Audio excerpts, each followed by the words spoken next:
Hi guys, and welcome back to Wistl Family Adventures. It's been a very gloomy week. We've had a lot of rain here as we kind of come into the winter months of being here in Manila. So we've been in quite a lot because we don't really want to go out in the rain and get sick. But today we're going to do a bit of a sit down video, one of the first sit down videos of 2023 and the first in quite a long time. The last time we did this, I believe it was 10 crazy things we have seen in the Philippines, I think. But today we're going to do 5 culture shocks that for us who have come from England have noticed here in the Philippines. So just a quick disclaimer, this isn't us saying that we hate the Philippines or dislike anything about the Philippines. We're not criticizing, and we're definitely not like angry or mad about these things. These are just things that we've simply taken away and noticed. The West is very different.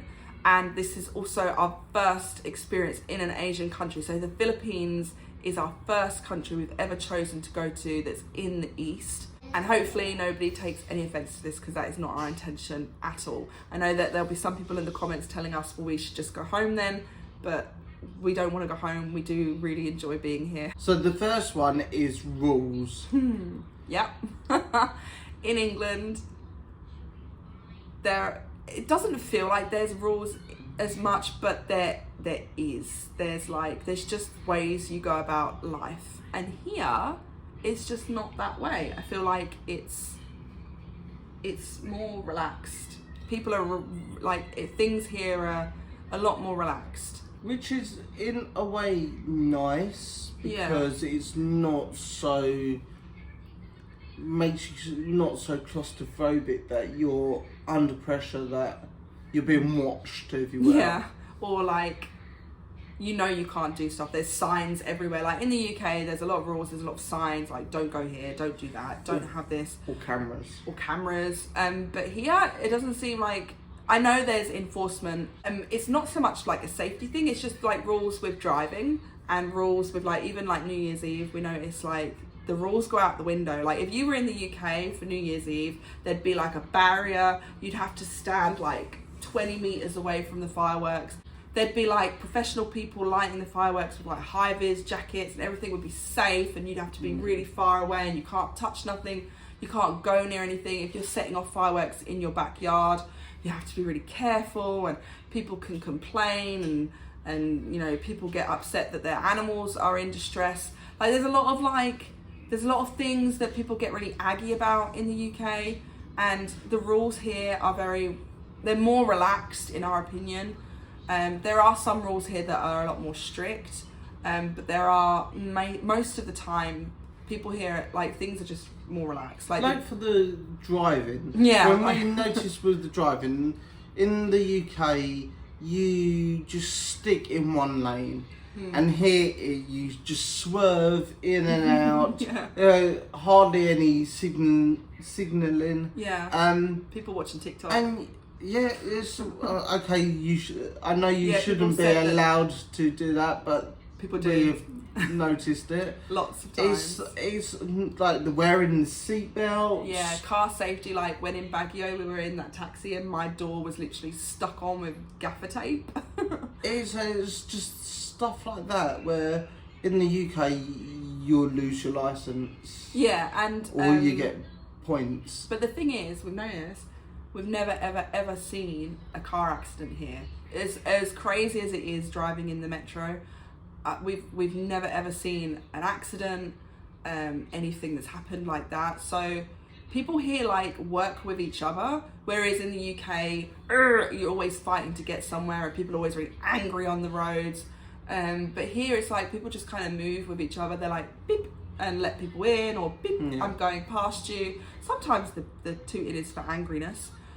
But people kind of just merge with each other. They know they can just see it, and they won't get annoyed. They'll just kind of move across or let that person in. In the UK, it's very rare that people will let you in. They're quite aggressive drivers. I've actually never been upset by any of the driving here. I've always been more angry and upset and nervous about driving in the UK because people can be quite dangerous on the roads. Whereas here, as much as it seems chaotic, it has a flow to it and it works.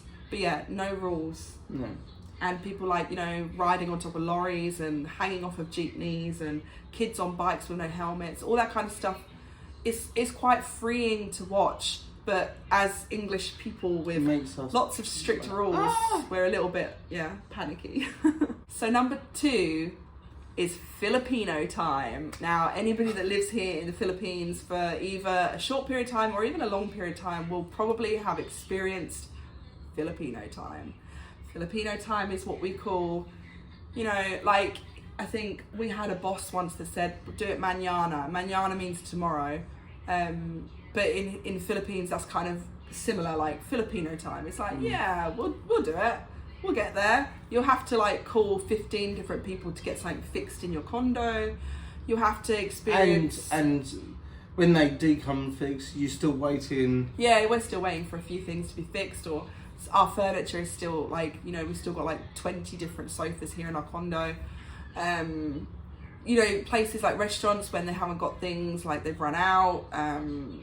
People just like being really relaxed, walking in the streets, and there'll be people on their phones and they're walking so slowly. In the UK, we're fast people. We want to get to that place. Like, we don't have a lot of respect for taking it easy and time. But here, you'll be walking and someone will just stop and start playing a game on their phone, and you're like, whoa! Like, you've got to like really look where you're walking, because we don't walk very fast at all, but we still walk a lot faster than a lot of Filipinos. They're always on their phones, and it's always a good, interesting time trying to like swerve around big groups of people that will just literally, they'll just stop and they'll just talk to each other, or they'll stop and take a photo, and you're like, but yeah, Filipino time is very interesting. Like, things will be just when they'll be, have a lot more patience in this country. Most of the time we find it quite amusing. I don't think we get too upset by it really often. Sometimes it depends on the day and how we're feeling. If we're really grumpy, it can be a bit taxing, but most of the time it's just like, it's Filipino time. Like, they'll say something starts at 6, it starts at 8 really. Like, you have to add a few hours on. Like, if you're going to an event, don't expect it to start when they say.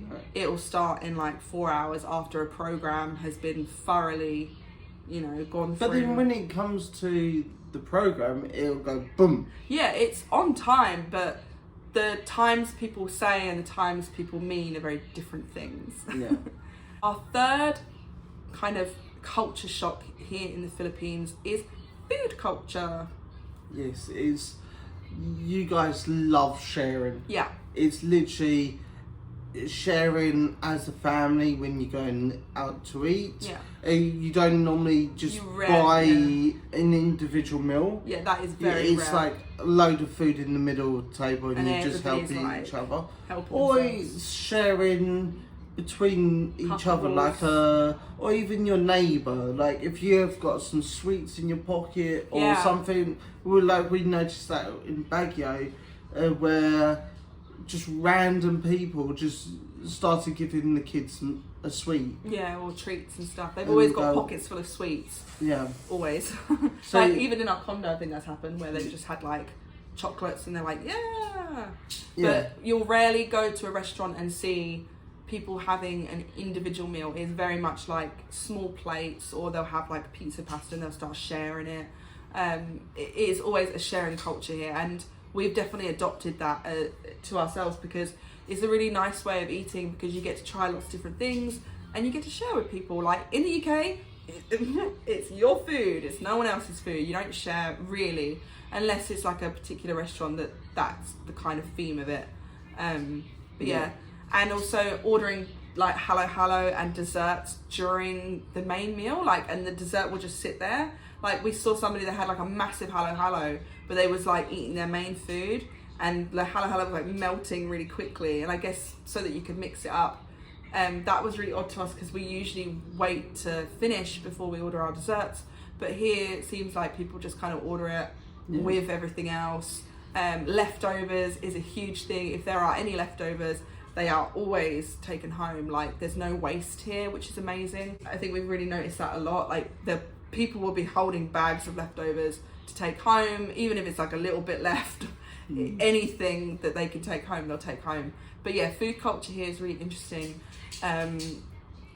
In terms of that kind of thing, like rice is eaten with everything, we know that. Like all the obvious ones we've already discussed, but those ones where it's like sharing and like leftovers and stuff has been really interesting to see.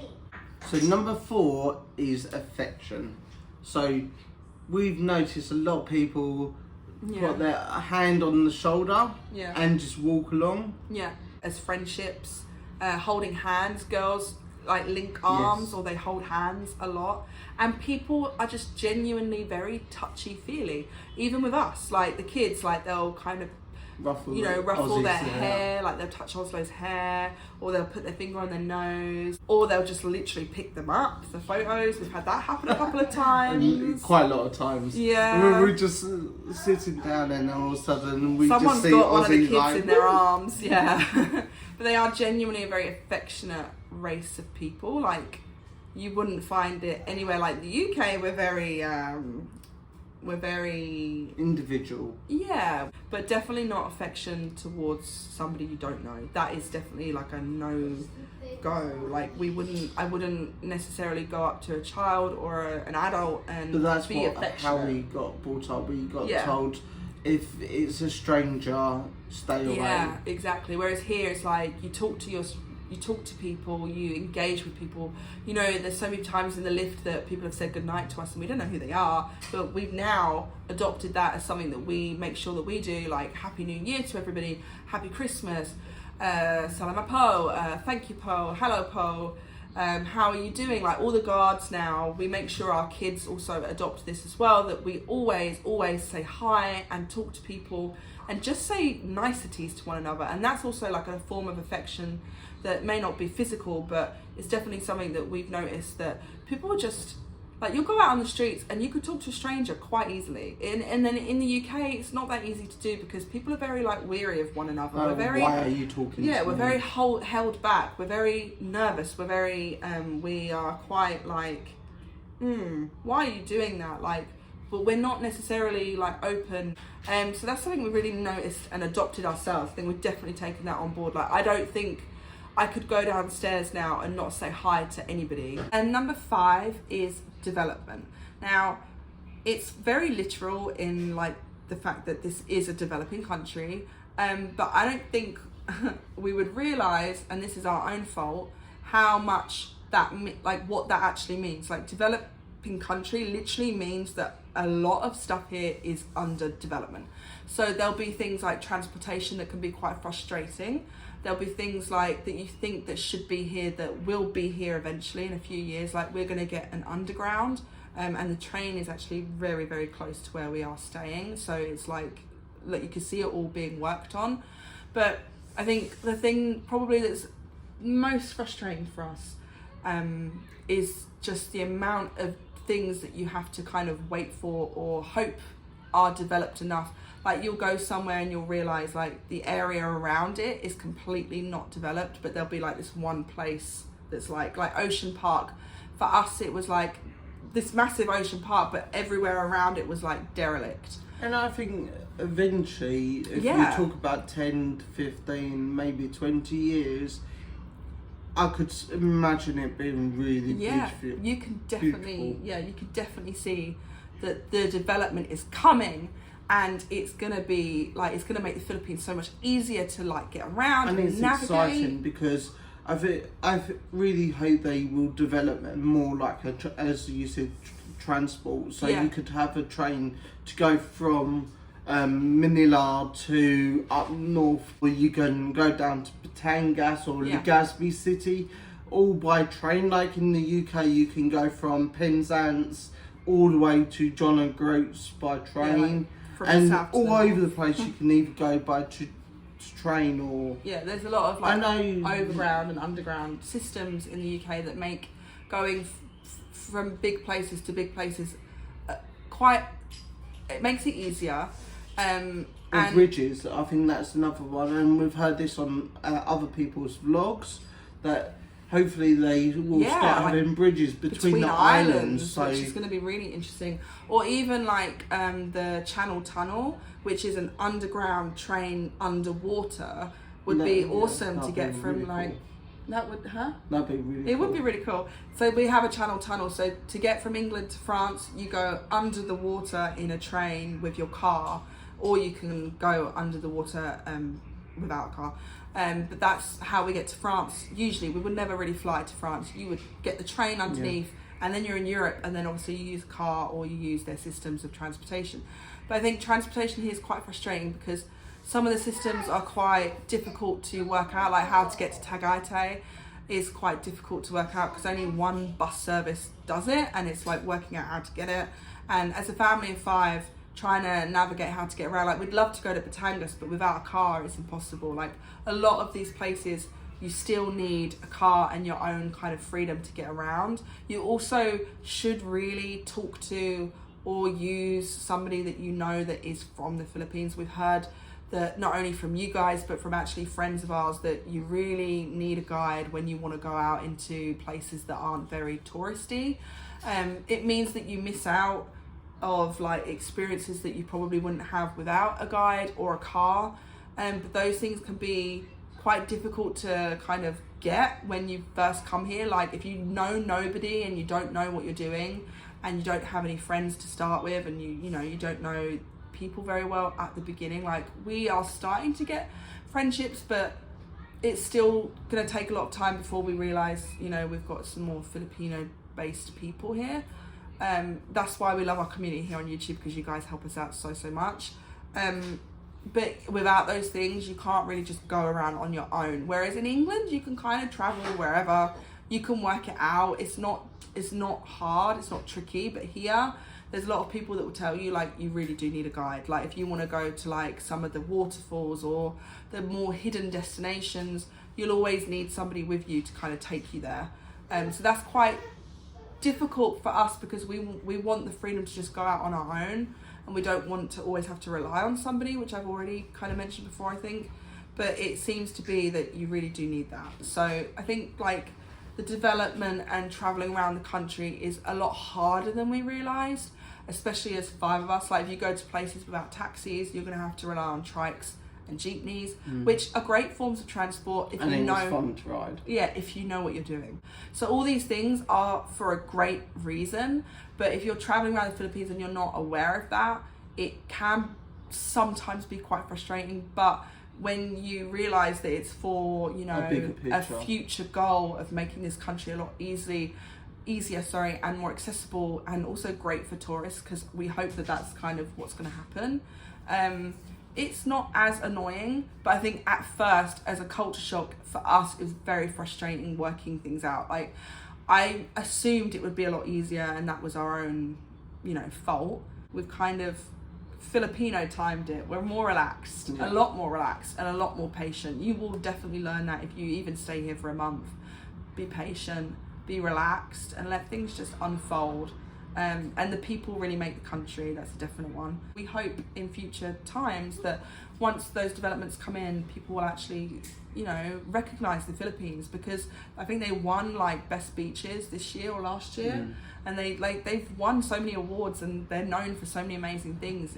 It just needs that development to just hit up a notch, just make things a little bit easier, especially as a family of 5. We find it very hard to work things out, and that's why we've kind of stuck in Makati for a bit longer than we planned on doing, because we really want to make sure our trips go well. We got a little bit stung in Pampanga for our own fault, but you really need to research and make sure that you know what you're doing, or get a guide, or get a car. Those are the biggest things I would say.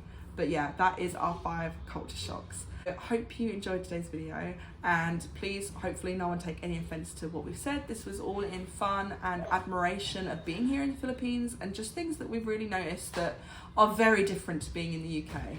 So thank you very much for watching, and Salamat po. Yeah, we'll see you in the next video, and the next video hopefully is going to be very, very exciting, because we're going to be leaving Makati again. So we will see you in the next one. Salamat po. Paalam. Bye.